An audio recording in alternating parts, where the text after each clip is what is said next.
Hi, I'm CJ and I'm one of the restoration carpenters at Thomas Jefferson's Poplar Forest here in Bedford County, Virginia.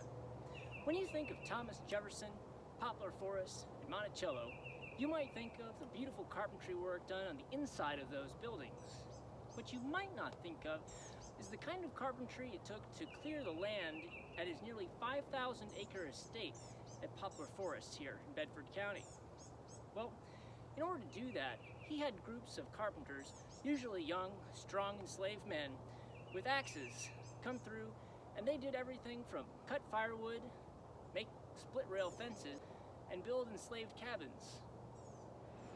Now, much of the work by the out carpenters at Poplar Forest was to cut down trees that weren't good for much else, but they would be great for next year's firewood, making the curtilage fencing, and even building log cabins for their fellow slaves.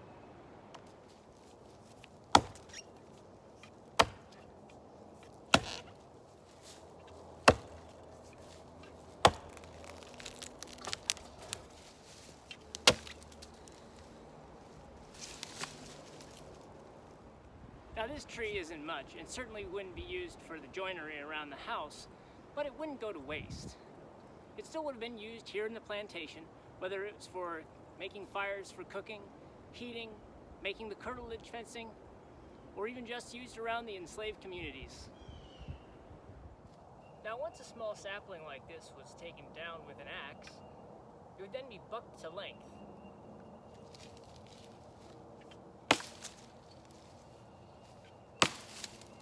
Axe work was always inherently dangerous work. Even today, working in the woods with trees is considered some of the most dangerous work you can still do in this country.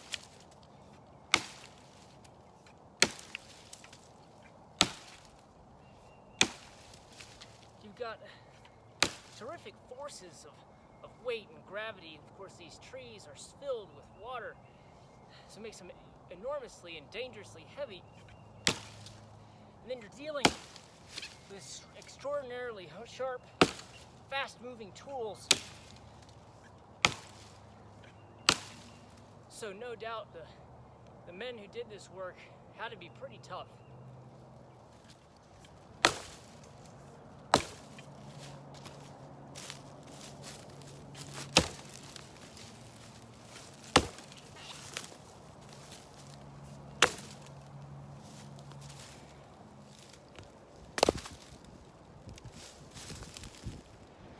After his presidency, Thomas Jefferson relied more than ever on the profits from the plantation here at Poplar Forest. As amazing as the woodwork and the architectural details of the main house are, one could argue that the carpentry work done out here in the forests was some of the most important work done at all. After all, it provided heat in the winter, fuel for cooking fires, and even the materials they would need to build their cabins on the plantation. Thank you for watching this episode. If you're interested in learning more about Poplar Forest, please visit our website at www.poplarforest.org, visit our Facebook page, Poplar Forest, or check us out on Instagram, Poplar Forest, or check out our restoration page, Poplar Forest _restoration. Thanks again, and we'll see you next time.